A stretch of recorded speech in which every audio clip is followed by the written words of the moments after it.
சாந்தனு ஆக்ரோஷ அவதாரம் எடுத்திருக்கும் இந்த முப்பரிமாணம் படத்தை பார்த்துட்டு வெளில வந்தோடனே ஜென்ரல் ஆடியன்ஸுக்கு அந்த படத்தில் என்ன இருக்குது அப்படின்னு பார்த்தீங்கன்னா சாந்தனு பாக்யராஜை ஒரு விஷயத்துக்கு பாராட்டணும். ஏன்னா அழகு குட்டி செல்லம் சமத்து குட்டி அந்த ஃபேஸை அவர் இருந்த அந்த ஐடென்டிட்டியை பிரேக் பண்ணிட்டு ஒரு ஆக்ரோஷ அவதாரம் எடுத்திருக்காரு.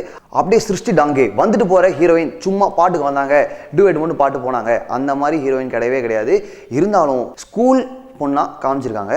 அதுக்கு அவங்க செட் ஆனாங்களா அப்படின்றது முதல் கேள்விக்குறி. ஆனால் அவங்களுக்கு ஒரு வாய்ஸ் டப்பிங் கொடுத்துருக்காங்க இல்லையா, அந்த வாய்ஸ் ஸ்கூல் பொண்ணெல்லாம் விட்டாங்க, ஸ்கூல் குழந்தைக்கு போயிட்டாங்க. 4th ஸ்டாண்டர்ட் 5th ஸ்டாண்டர்ட் குழந்தைக்கு என்ன வாய்ஸ் கொடுக்கணுமோ அதை கொடுத்துட்டாங்க. அதனாலே ரொம்ப என்னப்பா இப்படி பேசிகிட்டு இருக்காங்க, ஏன் இவ்வளோ இன்னசென்ட்டாக இருக்கணுமா, ஹீரோயினாலே இப்படி தான் இருக்கணுமா அப்படின்ற கடுப்பு நமக்கு ஃபஸ்ட்டாக ஃபுல்லாக இருக்கும். பட் ஒரு பெரிய பிரச்சனை என்னென்னா படத்து மேலே நமக்கு ஒரு பெரிய பிடிப்பே வரவே வராது.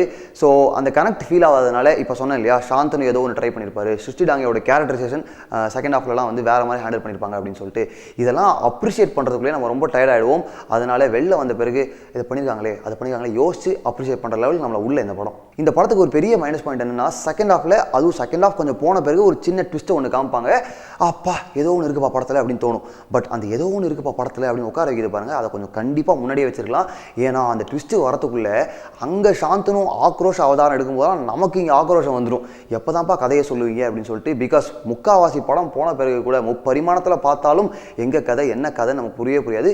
அதனால் இந்த செகண்ட் ஹாஃபில் சொன்ன பாருங்கள் ஒரு சின்ன ட்விஸ்ட்டு, அந்த கனெக்ட் வரத்துக்குள்ளே நம்ம செம்ம டயர்ட் ஆகிடுவோம், ஆல்மோஸ்ட் எக்ஸாஸ்டே ஆகிடுவோம். சிருஷ்டி டாங்கோட கேரக்டரைசேஷன் டுவர்ட்ஸ் த எண்டு நமக்கு பல கேள்விகளையும் டவுட்ஸ்லாம் எழுப்பிட்டு போயிடும். ஏன்னா நம்ம சொசைட்டியில் அந்த கேரக்டர் எப்படி எடுத்துப்போம் அப்படின்றது ஒரு பெரிய கேள்விக்குறி. அதை டேரக்டர் ஓப்பனாகவே விட்டார். அந்த கேரக்டரைசேஷன், அந்த கேரக்டர் எடுக்கும் முடிவுகள் உங்களை எப்படி பாதிக்க போகுது, உங்களை எந்த அளவுக்கு பாதிக்கும் அப்படின்றத வச்சு தான் முப்பரிமாணம் உங்களுக்கு எந்த அளவுக்கு ஒர்க் அவுட் ஆகும் இல்லை அப்படின்றத சொல்ல முடியும். நெக்ஸ்ட் டீட்டெயிலான இன்டெப்த் ஆடியன்ஸுக்கு ஜிவி பிரகாஷ் குமார் மியூசிக் அப்படின்னோடனே அப்பா ஜிவி பிரகாஷ் குமார் மியூசிக் பாடல்கள்லாம் உட்காந்து பார்க்கலாம்ப்பா அப்படின்னு தோணும். ஆனால் அவர் நம்ம நிறைய நல்ல பாட்டு போட்டிருக்காரு, இன்னும் கண்டிப்பாக பெட்டராக பண்ணியிருக்கலாமே அப்படின்னு தோணும். அதே மாதிரி தான் பிஜிஎம்மும் சிங்க்குன்னு சொல்லுவாங்க இல்லையா, சீக்வன்ஸுக்கும் பிஜிஎம்முக்கும் ஒரு சிங்க்கு அது இல்லவே இல்லை. ஜிவி பிரகாஷ் குமார் மியூசிக் கம்போஸ் பண்ணும் ஒரு படத்தில் பாடல்கள் இந்த அளவுக்கு தான் இருக்குது அப்படின்னு நினைக்கும் போது நம்ம கொஞ்சம் வருத்தமாக இருக்குது. ஹீரோ ஹீரோனை தாண்டி மற்ற கேரக்டர்ஸ் இருக்காங்க இல்லையா, அவங்க நிறைய பேர் இருக்காங்க, கிட்டத்தட்ட ஒரு பாதி கிராமமே இருக்குது. அப்படின்ற நேரத்தில் அவங்களுக்கும் சின்ன சின்ன இம்பார்ட்டன்ஸிங்லாம் வைக்கணும்ல, அதெல்லாம் இருக்குது. அவங்களோட பர்ஃபார்மன்ஸும் முக்கியமாக இல்லையா, அதுலேயும் டெஃபினட்டாக கான்சென்ட்ரேட் பண்ணியிருக்கணும். ஒருத்தர் வருவார், சிருஷ்டி டாங்கோட ரிலேட்டிவாக ஒருத்தர் வருவார். அவர் அவரோட தங்கச்சி வேலையே கோவம் வந்தால் சும்மா விட மாட்டார், அந்த அளவுக்கு ஒரு கோவமான கேரக்டர். அதனால் அவர் என்ன பண்ணுறாருன்னா கேமரா பார்த்து முறைச்சிக்கிட்டே இருப்பார், கடைசி வரைக்கும் முறைப்பார். நம்ம முடிவு பண்ணிடலாம் இவர் வரானா முறைப்பார் அப்படின்னு சொல்லிட்டு. இப்போது அவர் நம்ம பல படங்களில் வேறு மாதிரி பர்ஃபார்ம் பண்ணி பார்த்துருப்போம், அந்த மாதிரி டெஃபினட்டாக எக்ஸ்ட்ராக்ட் பண்ணியிருக்கலாம். ஏன்னா சின்ன சின்ன ரோல்ஸ் பண்ணாலும் கூட அவங்களோட பர்ஃபார்மன்ஸ் ரொம்ப முக்கியம் இல்லையா. டேரக்டர் அதிரூபனை ஒரு விஷயத்துக்கு பாராட்டணும், முப்பரிமாணம்ன்றதை ஜஸ்டிஃபை பண்ணியிருப்பார் கடைசியில். ஆனால் டயலாக் வைத்து இதனால் தான் முப்பரிமாணம் அப்படின்னு டயலாகில் அப்படியே எக்ஸ்பிளிசிட்டாக ஓப்பனாக ஜஸ்டிஃபை பண்ணாமல் நம்மளே புரிஞ்சுக்கிற அளவுக்கு, அதாவது நம்மளை புத்திசாலியாக கன்சிடர் பண்ணியிருக்காரு 1-2 இடத்துல. அதுக்கு ரொம்ப பெரிய நன்றி.